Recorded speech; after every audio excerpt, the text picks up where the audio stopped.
Whether you're a skeptic or a believer, join me, Rob McConnell, as together we'll investigate the world of the paranormal and the science of parapsychology here on the X-Zone Radio TV show on XZBN and the X-Zone TV channel on Simul TV. Since 1990, the X-Zone Radio TV show has been the place where people dare to believe and dare to be heard.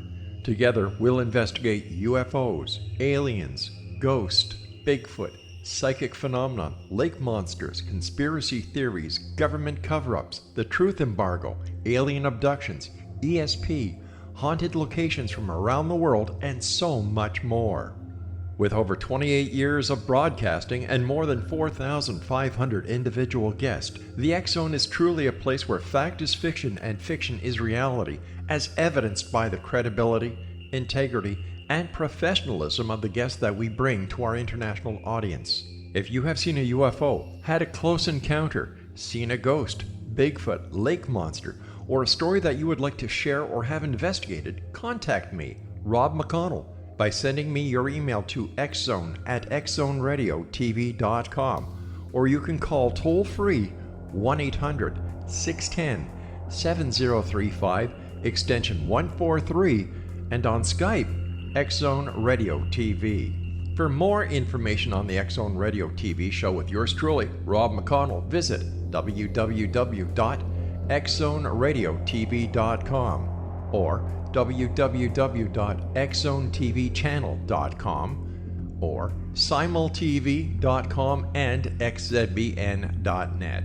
Until next we meet here in the X-Zone from our broadcast center and studios in Hamilton, Ontario, Canada, always remember, X-Zone Nation, keep your eyes to the sky and your heart in the light.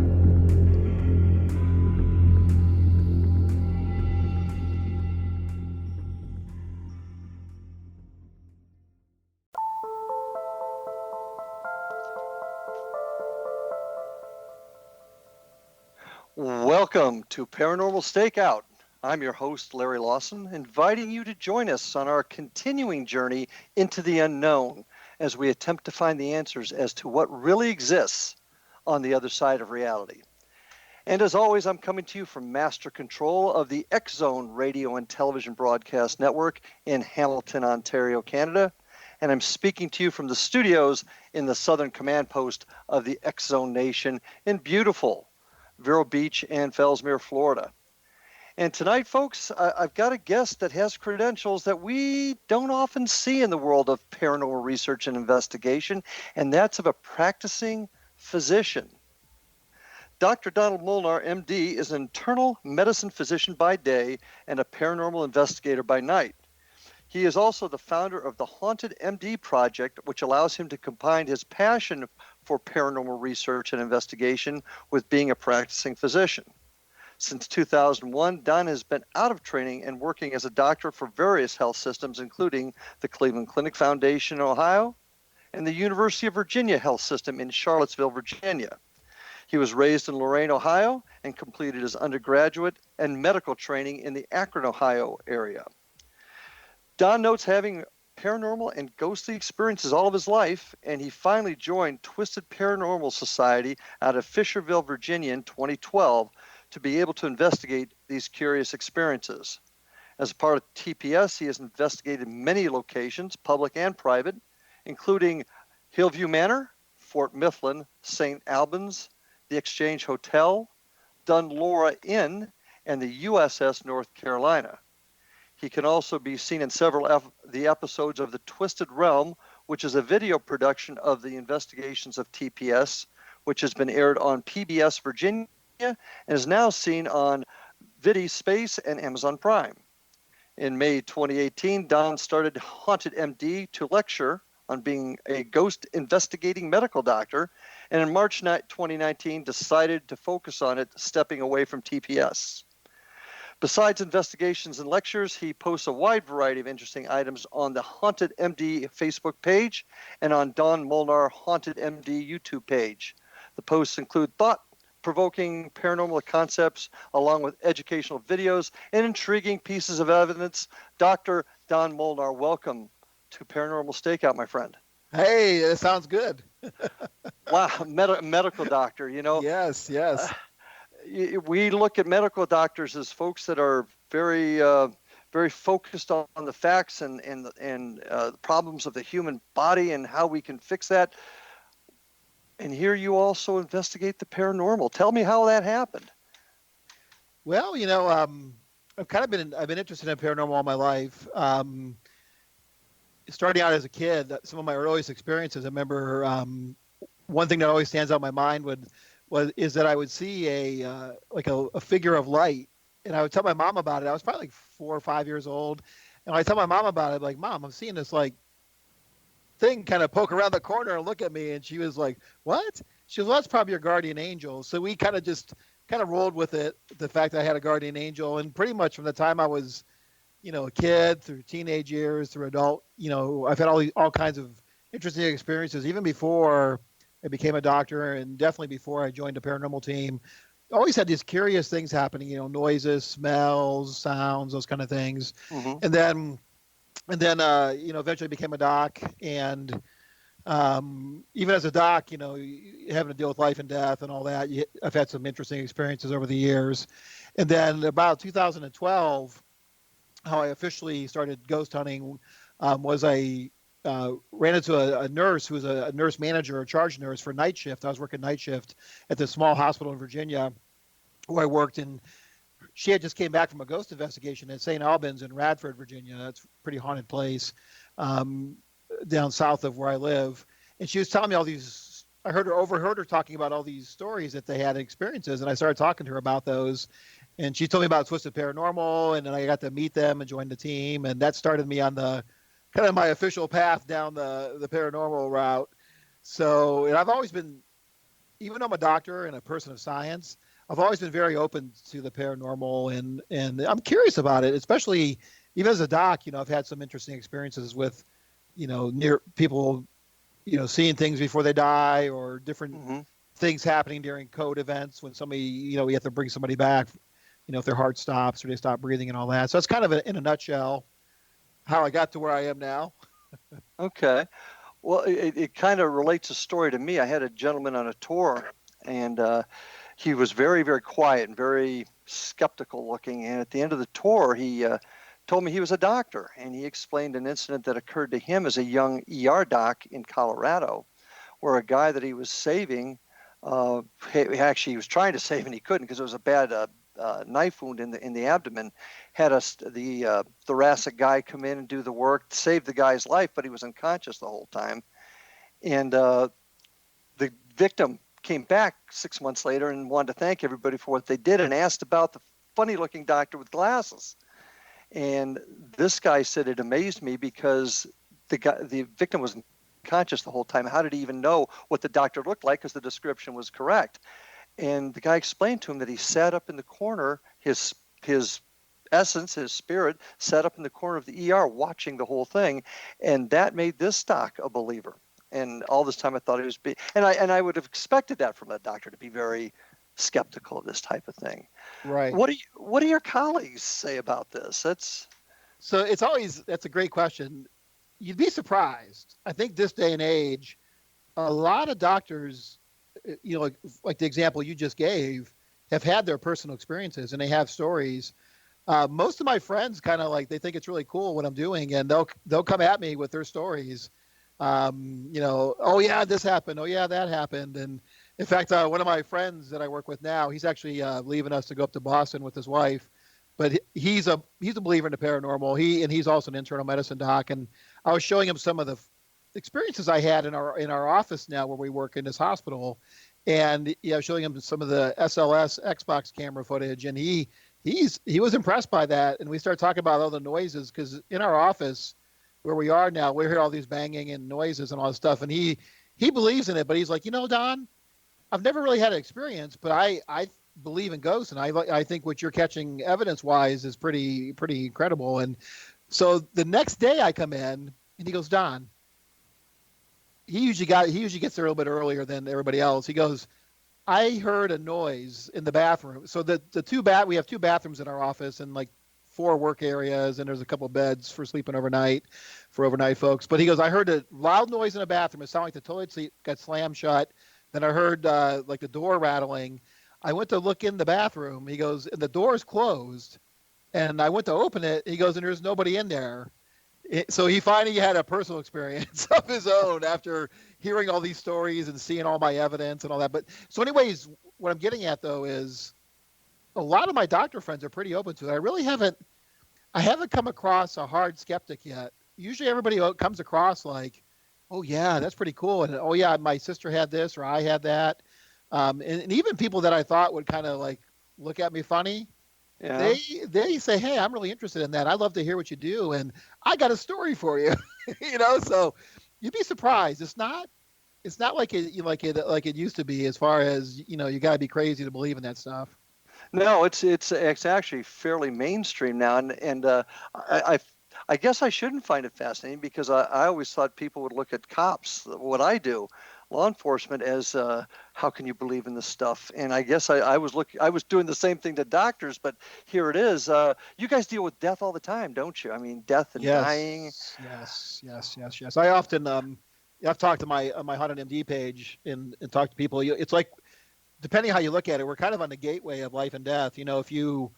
If you work with children, you're right there when life comes into the world, and the soul, just like we think soul goes to the afterlife, the soul has to come from somewhere into the person. So I often think, depending how you look at it, whatever end, if you're an OBGYN, you're at or a family practice doc, you're at the beginning of life, and some of the family practice docs are also at the end of life, and for me, yeah, I deal, I got to run codes, like where I work now, if somebody's heart stops or somebody stops breathing, I got to show up to that and be in charge of making, can we get them back? Can we not get them back? So yeah, it's always life or death. And I always think about this, and probably for police too, it's a similar thing. Like you can go from 1 minute just sitting, relaxing, talking to the nurse, or, eating your lunch, and all of a sudden, bam, you're in there, life or death, right? It's like crazy. Yeah. Like you're like, oh my God, here I am. Me and this group of people are the key to this person's survival, and you do what you got to do, get them back, hopefully. And you go back to do whatever you're doing. It's kind of a strange, it's a strange range of emotion.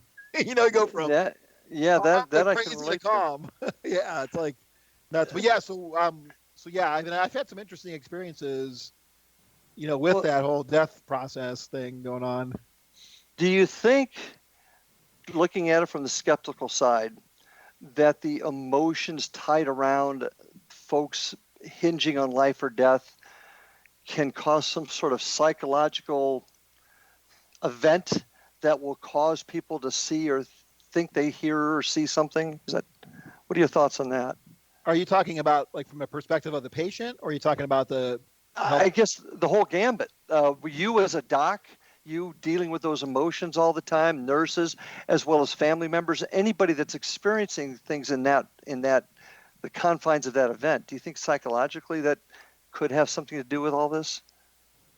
I guess it depends on your belief systems. If you're the dying patient and you think about that you're going to go to heaven, or you have certain expectations, I guess that could potentially factor into your experiences. Yeah. But it seems like even then that some of the experiences are kind of out of that expected range.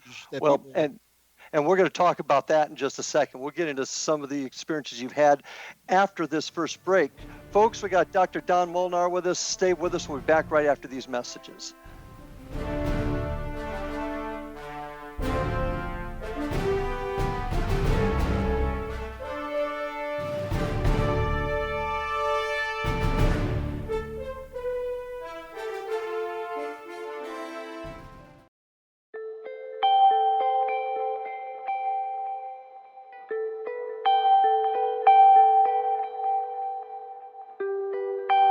It's hard to listen to the news without realizing we're living in volatile, unprecedented times. Yet never has there been such an opportunity to transform the human condition. As old structures fail, where can we find the guidance to co-create a better way? Find Your Path Home is an ever-evolving, leading-edge information, education, and healing resource center designed to support and guide you on your path to unity and enlightenment. Based on sound principles employed by shaman worldwide, we provide techniques that can support you through the current transitions, offering online shamanic classes, international long-distance shamanic healing sessions, complimentary Mission Evolution radio episodes and Stairway to Heaven TV vignettes, seminars, retreats, and much more. All of this can be found on findyourpathhome.com. So I was watching the X Zone TV channel last night when I was abducted by aliens, and they kept repeating to me over and over again, simultv.com, simultv.com. What's simultv.com? That's what I asked them. They had it written on the side of their UFO. How do you spell that? UFO. No, I mean simultv.com. simultv.com. simultv.com. Right. simultv.com. Interesting that you were abducted by aliens in a simultv.com UFO last night. Oh, yeah? Yeah. Now that you mention it, I remember now last night I was awakened from a deep sleep. My great-grandmother was standing there. She said she'd come from the hereafter to tell me about simultv.com. She even spelled it out for me. simultv.com, sonny boy. simultv.com. simultv.com, sonny boy. Wow. Yeah. Guys, you'll never guess what my psychic guru just told me. simultv.com. Exactly. Are you guys psychic too? Of course. We all know about simultv.com. simultv.com.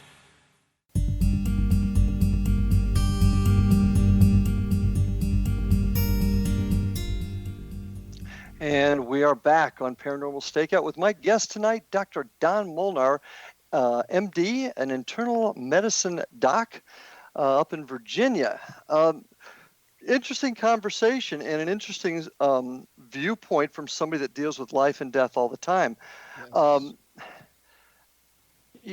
So you experienced things quite a bit as a youngster, and it got you interested, and then being a doctor is not what kind of got you into the world of investigating. It just happened to be your profession, if I got that right? Yes. But being a doc sure has put you in a position to experience a lot of strange things too, I guess, right? That's for sure. Yeah, that's for sure. I think the other thing too, being a doc, you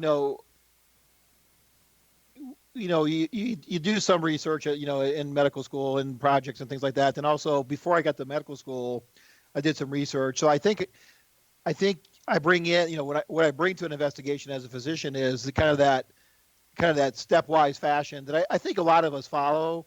I noticed when I was looking at your information and all that, you talked about how you approach things from you're going to take it to court, like a police investigation. And I think, right. As doctors, we kind of bring that mindset in, like, how do I look at a patient?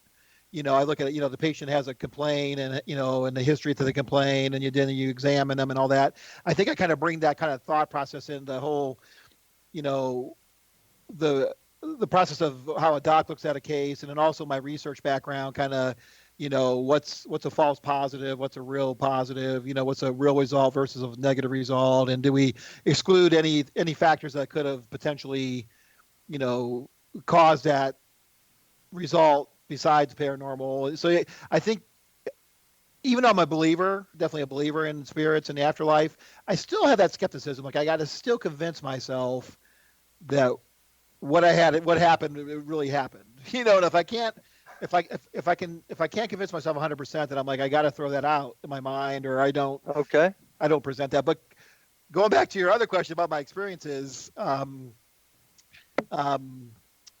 one thing that always sticks out in my mind was I had a lady who was, we had tried to save her, and she wasn't getting any better. She had some kidney and lung problems, and we talked to the family. We do a lot of these talks as a doc where we'd have to decide about, do we keep providing care to get them better, or do we provide care to let them go and be comfortable?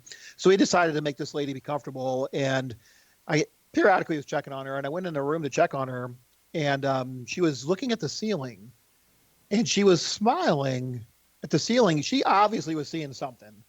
And this is the first time I ever did this in my training. This is about 5 or 6 years ago. Or no, actually longer than that, maybe 6, 7 years ago.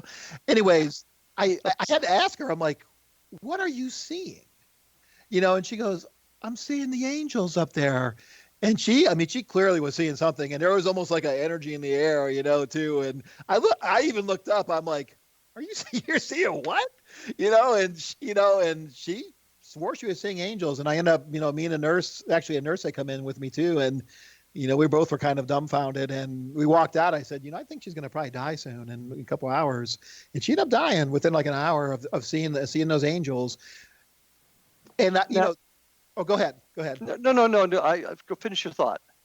Well, I was going to say is, so a skeptic can argue, well, she's dying. When we make people comfortable, we give them morphine, we give them Ativan. So morphine for pain is a narcotic, and Ativan is a benzodiazepine for comfort. You give them nausea medication. So, a skeptic can argue, yeah, she's going to die, and you give her meds, and maybe her oxygen's low, and that's why she's seeing stuff. But this was something different. I don't, she hadn't got much meds, and her vital signs really weren't all that bad yet. So to me, she was alone in the room too. She seemed to really be seeing something.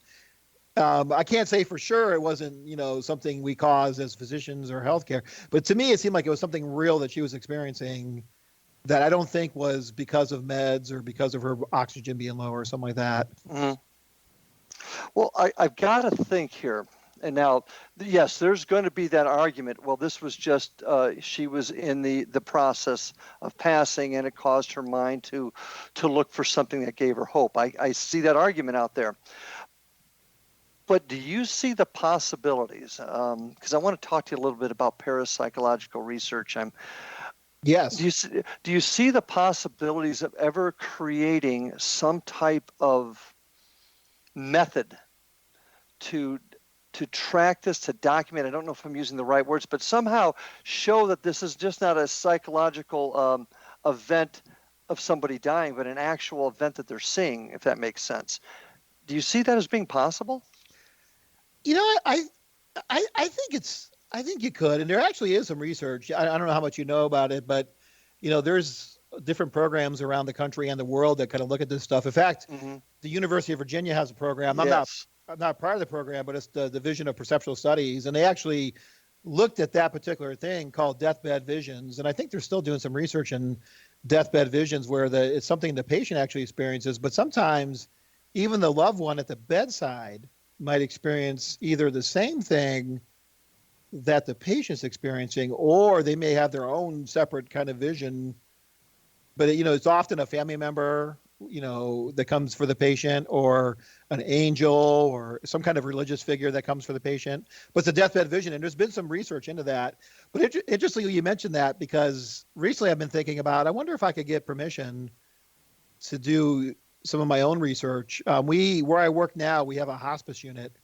Hospice units are where you're going to go for your last days. And I was thinking about seeing if I could get permission and how to go about it, if I could be present when folks die, or when you're near death, with permission of the family in the hospital. You have to do all this special permissions, to do that kind of research, and just be a witness to that and see what I could document, and maybe even be able to use some of the equipment that we use, the K2s and things like that, and see if you're able to pick up on anything, especially if that patient's experiencing something. So, and how have you given any thought how you'd put controls into that type of, that's fascinating.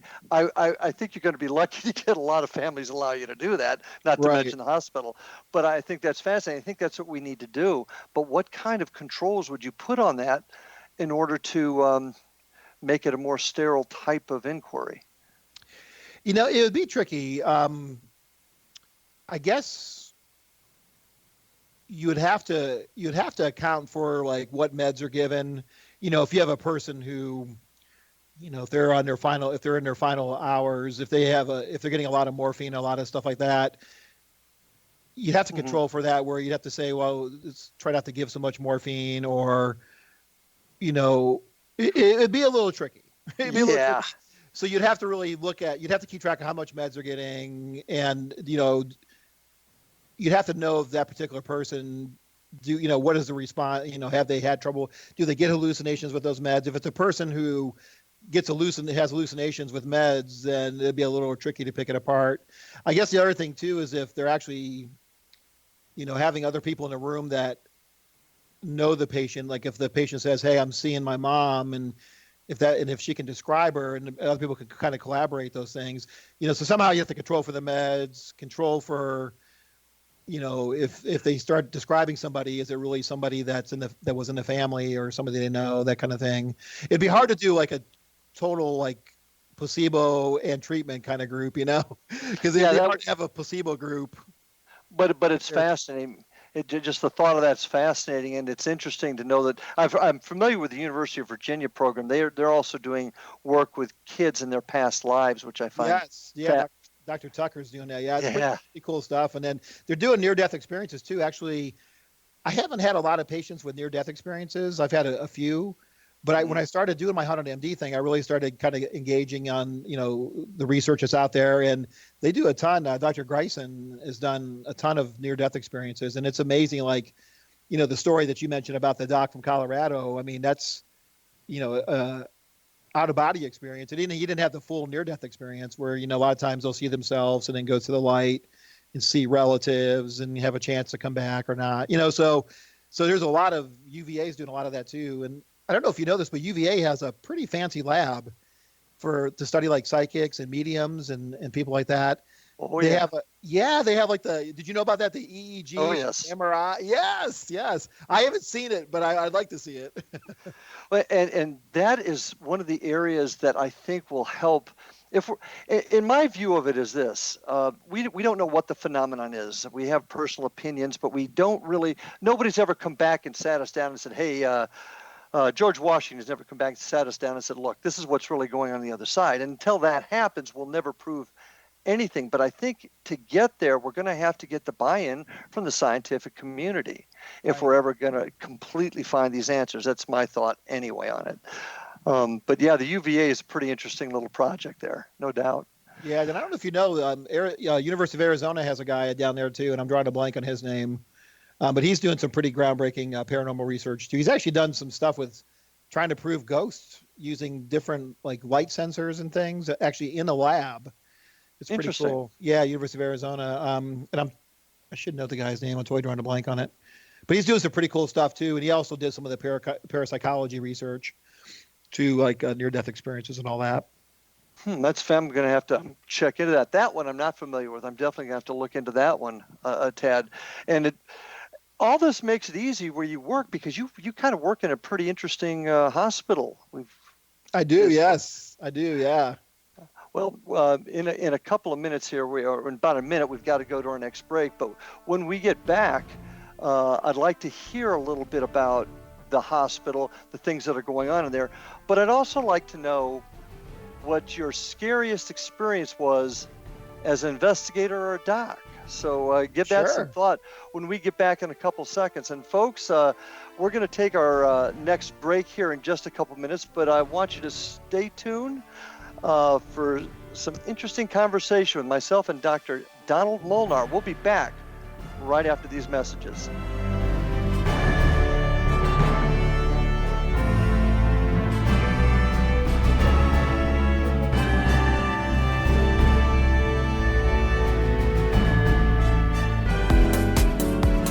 How would your life change if you could develop the business and personal skills that you need in order to make more money? Do you want to learn how to achieve your big life goals faster?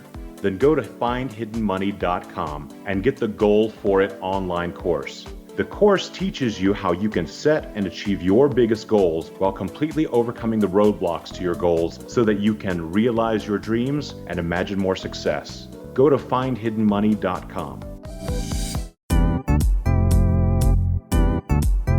Memorable dynamic presentations are a not-so-secret weapon in the business world. Do you have a powerful message that must be shared, but you haven't found a way to deliver that message? Do you want to be known as a top public speaker who gets amazing results? Are you ready to create and deliver your powerful message? Thomas Hides can help you create and deliver your speech to get the results you desire. Visit iconquality.com. Did you expect your business to flourish, but instead it plateaued or didn't get off the ground yet?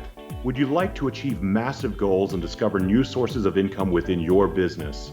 When you're ready to experience that type of success with fast results, Cindy Hendricks is the business coach for you. Her work with entrepreneurs and business owners has been life-changing. To get you and your business where you want to be, go to imaginemoresuccess.com. Has the fear of public speaking stalled your business or personal life? What would you give to develop and maintain supreme confidence? Have an invaluable private program to always perform at your best. Imagine how you would feel. You can have all that and so much more today with Thomas Hyde's life-changing course called Number One Fear Unleashed. Visit numberonefear.com and be liberated from your fear of public speaking.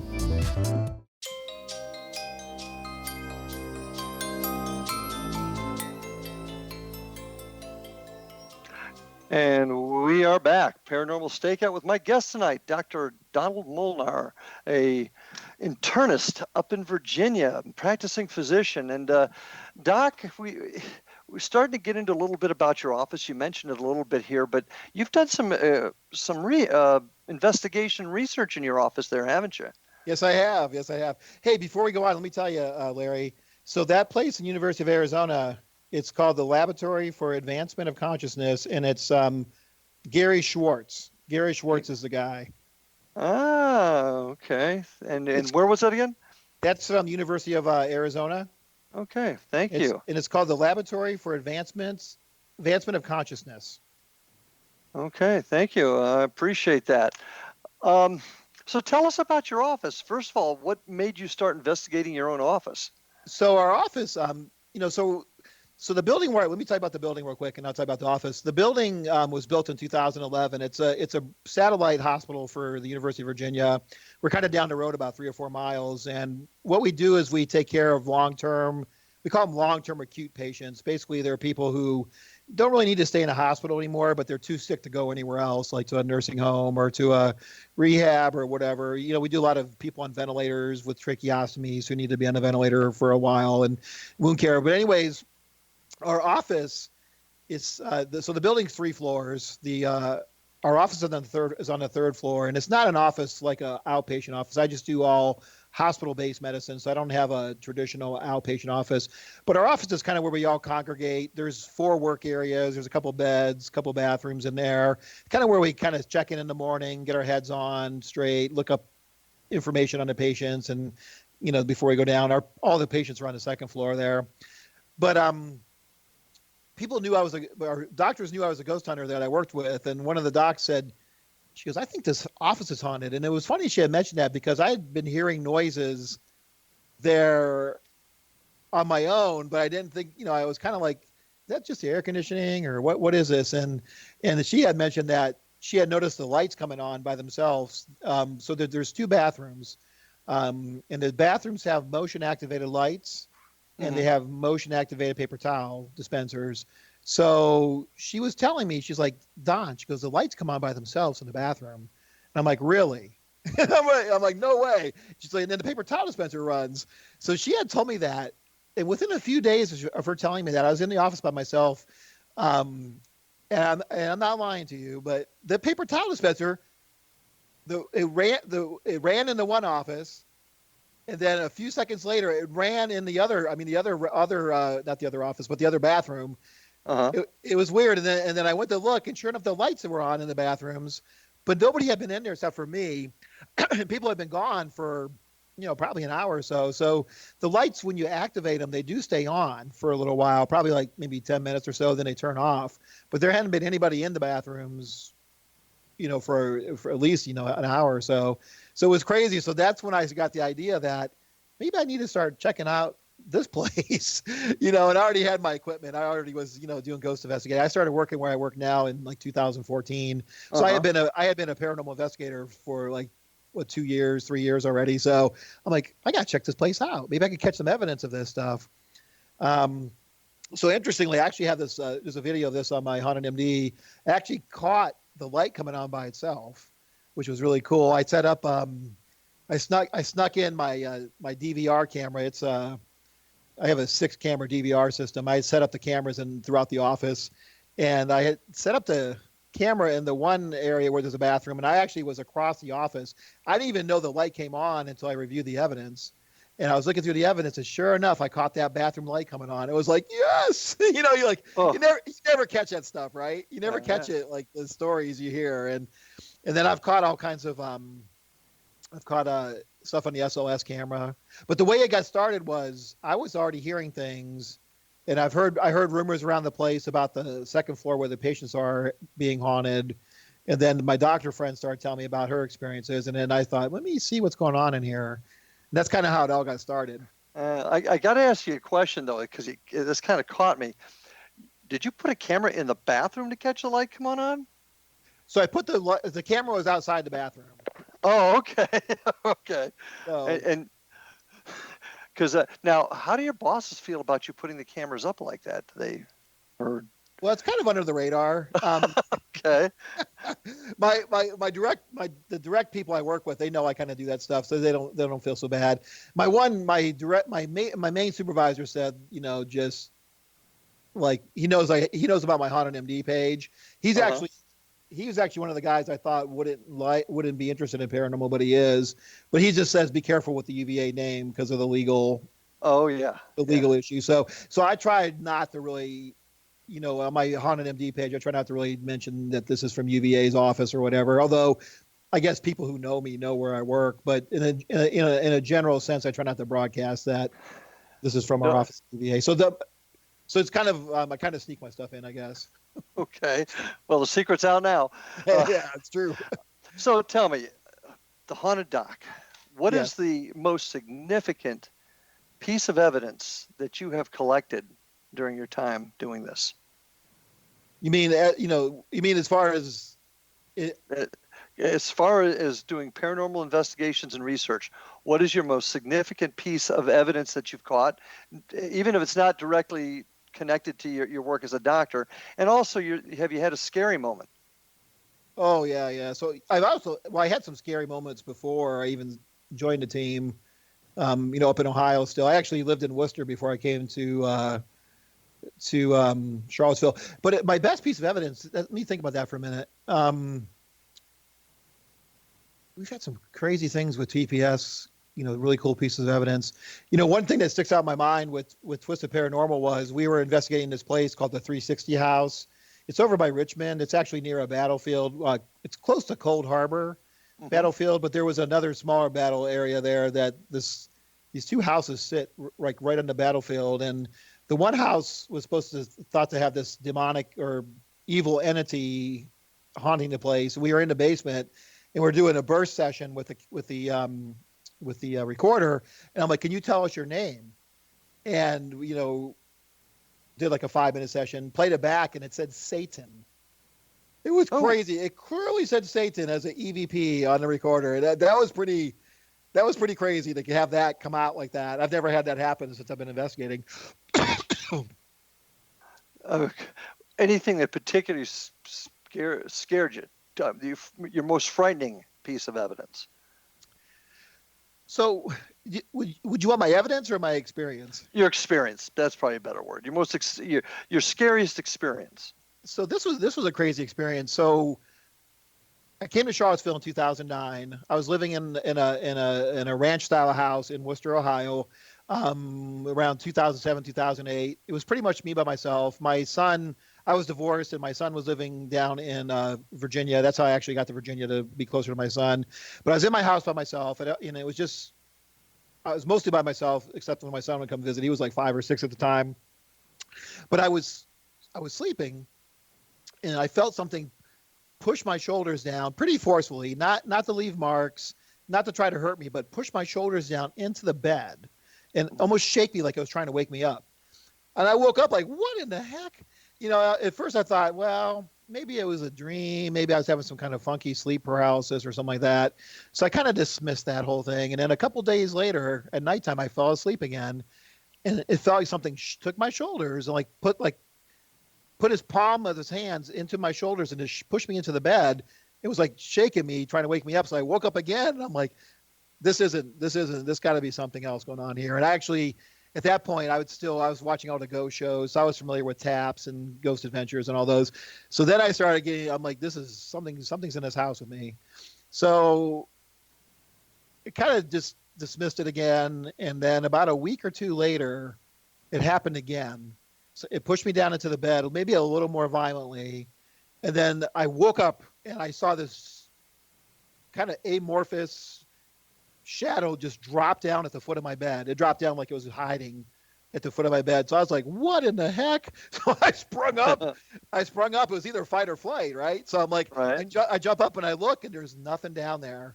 At that point, from watching all the shows, I knew I needed to tell this thing I had to take charge of my house. So I immediately got like a Bible and my cross, and I went around my whole house, and I'm like, this is my house. You've got to leave. You can't be doing this, especially if my son comes here. He's little, and after I did all that, it seemed like the house, like it felt lighter, and I never had any more experiences. But that was the most like tactile, like personal experience, being touched, Yeah.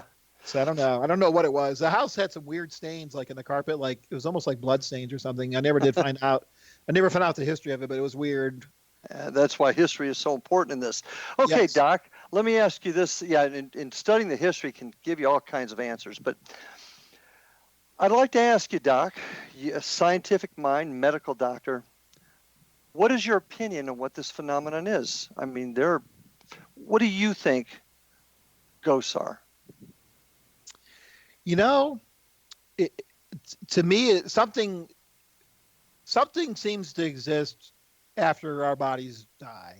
There's something that exists, whether it's you want to call it consciousness or the soul. There's some energy or life force that seems to be out there, and so I think that seems to live on after our bodies die. And so I think spirits or ghosts are that energy force that are in people. The thing I can't explain is why does some of it stick around? Why does others seem to go other places? Mm-hmm. And also it's hard to make sense sometimes out of like demonic forces, and where do they come from? Yeah. And those are the questions that we're going to have to keep working on to answer. So, folks, we're going to take our last break here. We'll be back right after these messages with my guest, Dr. Donald Molnar. Stay with us.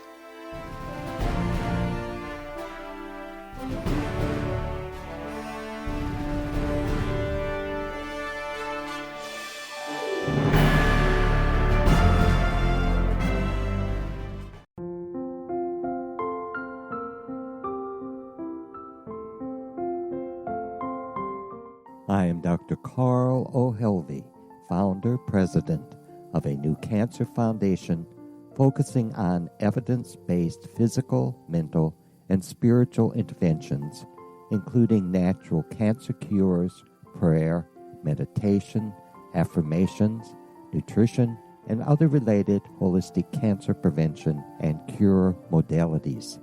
These are used in cancer education, research, and financing care. I ask for your help to continue this important work by donating at www.holisticcancerfoundation.com.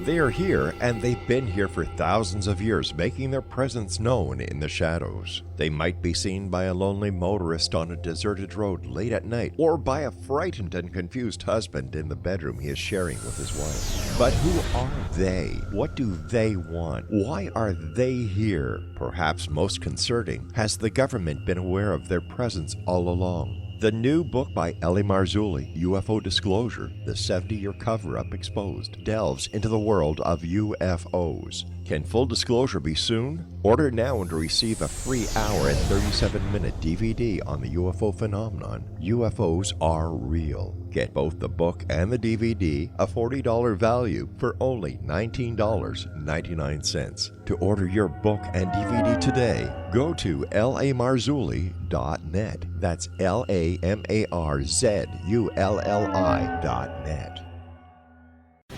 Christopher Fulton is a survivor of the national security state. All he wanted to do was preserve history when he acquired a Cartier watch from the estate of President Kennedy's personal secretary. But that simple act set off a terrible chain reaction. He was pursued by the U.S. Justice Department and the FBI, thrust into the middle of the U.S. government's Assassination Records Review Board, even monitored and pursued by the Russian government. All because that Cartier watch was the missing link of evidence, a timepiece worn by JFK that fateful day in Dallas, a link resulting in Christopher being incarcerated and attacked for 9 years years because he opened a hidden chapter in history. The intriguing journey outlined fully in Christopher Fulton's memoir, The Inheritance, is available now through TrineDay.com or Amazon.com. The Inheritance, Poisoned Fruit of JFK's Assassination by Christopher and Michelle Fulton is a must-read, an incredible tale of how easily our own government can overrule justice. The Inheritance, Poisoned Fruit of JFK's Assassination.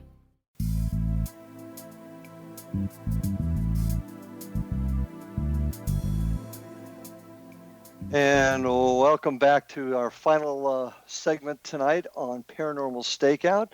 I want to thank Dr. Don Molnar MD for being our guest tonight, and you can find him. Doc, do you have a website that you can direct people to?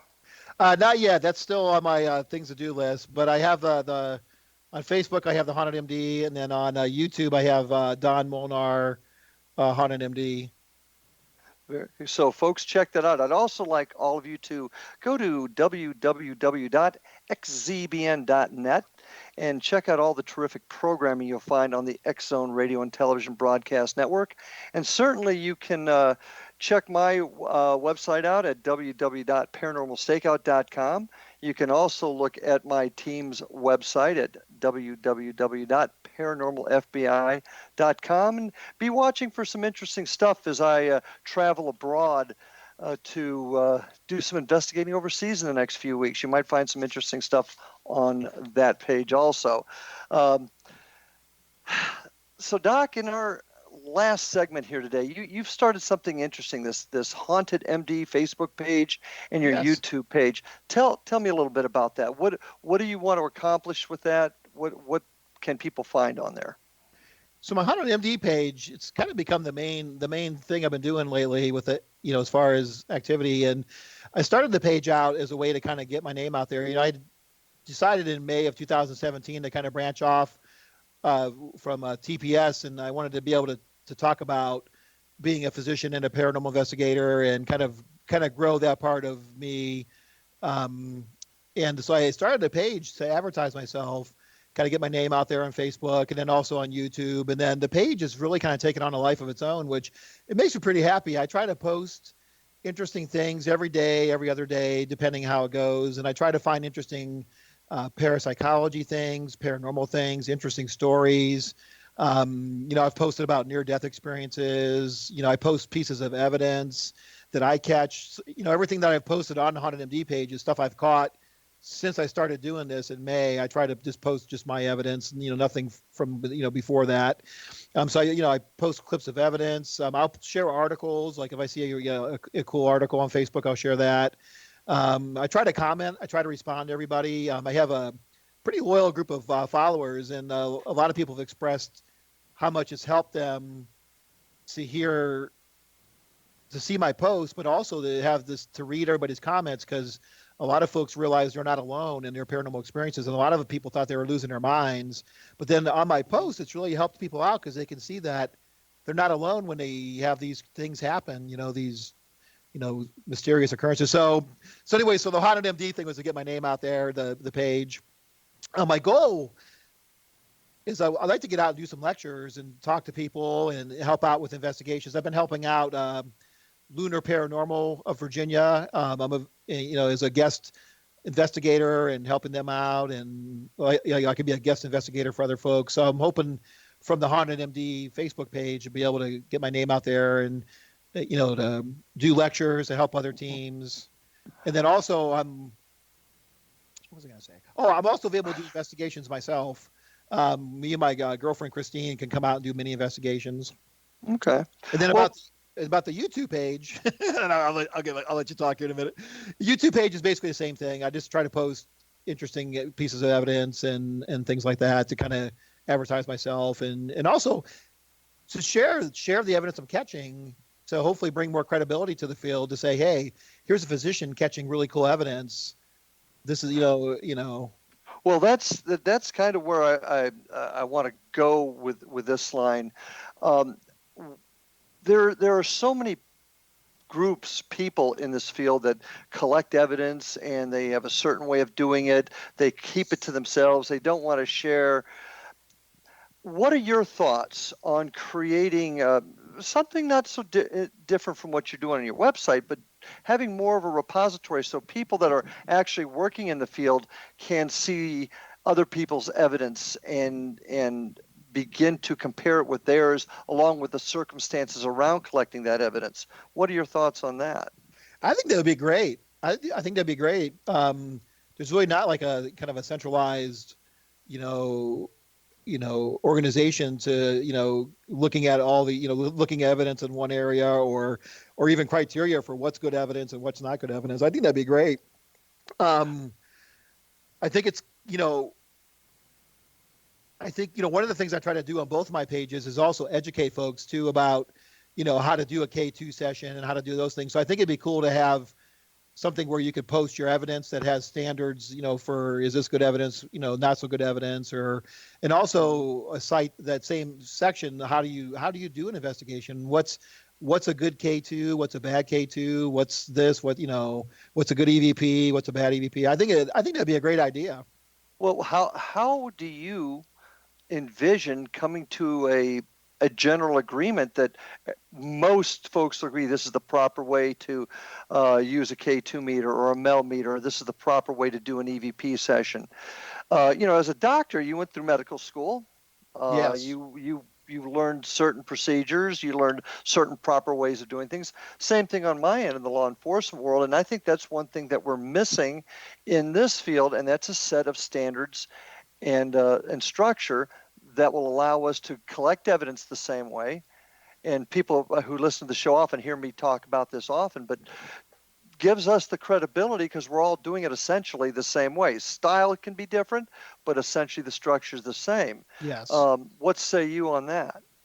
So I think, when you look at medicine and science and how do we come up with our practice guidelines, it's usually expert panels or expert consensus, for heart attack, for example, you have the cardiac and the critical care, thoracic surgery.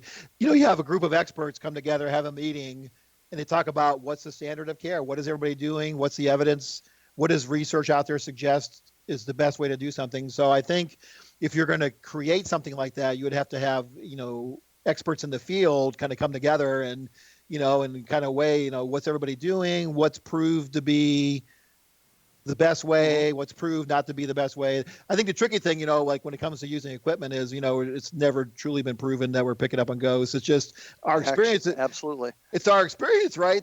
So it'd be, to the best of our knowledge, you could say, a K2 hit like this in this situation most likely is something paranormal, where K2 hit by the computer with the computer running and electricity all around is probably not paranormal. So, but you'd have to bring like experts in the field together and probably experts that people can all kind of agree upon and say, yeah, I trust those people and I accept them. And then they would have to develop that standards of practice for ghost hunting that way. Well, most people would agree that getting the scientific community involved to help set the standards and, quite frankly, conduct experiments using the scientific method. But how do you see folks in the medical field being an important part of that discussion? Well, I see, I could, based on the way we approach, research and patients and things like that, I could see where if you have, more medical and science type people, we have a certain way that we conduct research in a lab or when we're doing patient research that you can, kind of translate those into how do we use those same kind of protocols or, the scientific method, how do we adapt that so they can work in the parapsychology field and all that. So I see, also with, medicine, we could also bring our experiences in with, the near-death experiences and what patient stories and things like that. So you can kind of collaborate, Well, and I see also the aspect of medication, how that affects a person who's in their last stages. Oh, yeah. The circumstances, all the circumstances surrounding death, more so probably with maybe the exception of maybe a paramedic. Folks like you get to experience those last few moments probably more often than anybody. And right. I see that as being a really important aspect to this. How many, do you have any idea of how many folks in your profession actually have an interest in this field? I have to take a survey. Now, like I was saying earlier, a lot of folks are interested. I just don't know how many folks would be willing to like come out in public like I do about it. But they're like, well, my good friend, the guy I told you he's going to be going to Boston. I think he would be interested in being more involved in either on a paranormal team or even with some real deal kind of research. In fact, him and I were talking. In fact, my post that I posted on Haunted MD today, him and I were talking about how can something unseen create the noises and the physical things that it does.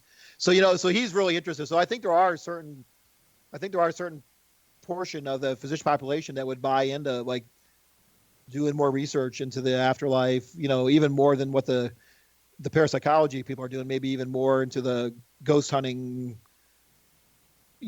field where you're out on locations doing that. I think there'd be more people into it and be interested in it. Well, where do you see the field? Last minute or so we've got. What do you see for the future of the field of paranormal research investigation? Where do you see it going? Where do you think we need to be? I think it'd be good if we could get more, more people like me that are, MD scientists to kind of step up and invest in, looking at the equipment that we're using and does it truly work, and combining like kind of what I'm doing with what the division of perceptual studies is doing, and seeing if you could combine the idea of looking for, the afterlife through near-death experiences with what we experience on ghost investigations. I think it'd be good to kind of combine that. As far as the future, I mean, as far as like just paranormal research that are not like, science trained or whatever, I think it's important just to really make sure you're, documenting your evidence and, ruling out normal stuff and making sure that you're and you're absolutely right. But unfortunately, Doc, our time together has ended. I want to thank you very much for joining us tonight, and thank all of you out there for joining us on Paranormal Stakeout. We'll see you next time on the other side. Have a good night.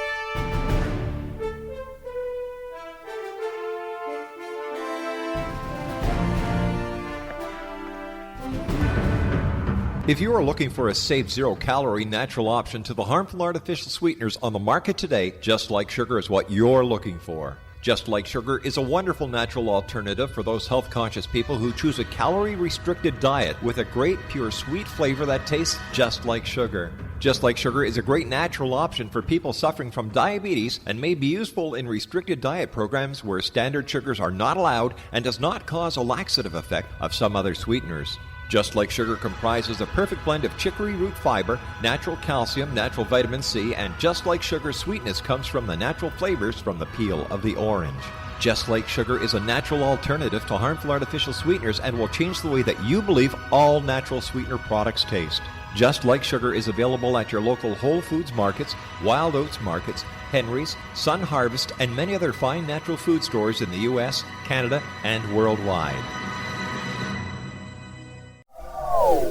They are here, and they've been here for thousands of years, making their presence known in the shadows. They might be seen by a lonely motorist on a deserted road late at night, or by a frightened and confused husband in the bedroom he is sharing with his wife. But who are they? What do they want? Why are they here? Perhaps most concerning, has the government been aware of their presence all along? The new book by Ellie Marzulli, UFO Disclosure, the 70-year cover-up exposed, delves into the world of UFOs. Can full disclosure be soon? Order now and receive a free hour and 37-minute DVD on the UFO phenomenon. UFOs are real. Get both the book and the DVD, a $40 value, for only $19.99. To order your book and DVD today, go to lamarzulli.net. That's LAMARZULLI.net. You have heard of the X Zone? Now watch it on Simul TV, plus 500 video games, live TV channels, free video on demand, worldwide, and more. Does this sound like tomorrow's television? Well, it is, but you can have it today, right now. It is Simul TV. Simul TV offers what the others only wish they could provide. 15 exclusive channels like X-Zone, Sci-Fi, and Horror. We are worldwide. No other provider offers that. 500 built-in video games, No need to have an extra expensive system. We have them included.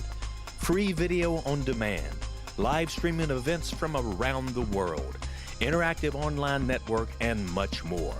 Tomorrow's TV today. Simul TV. Sound too good to be true? Well, it's not. You can have Simul TV today. Sign up at simultv.com. Do it today.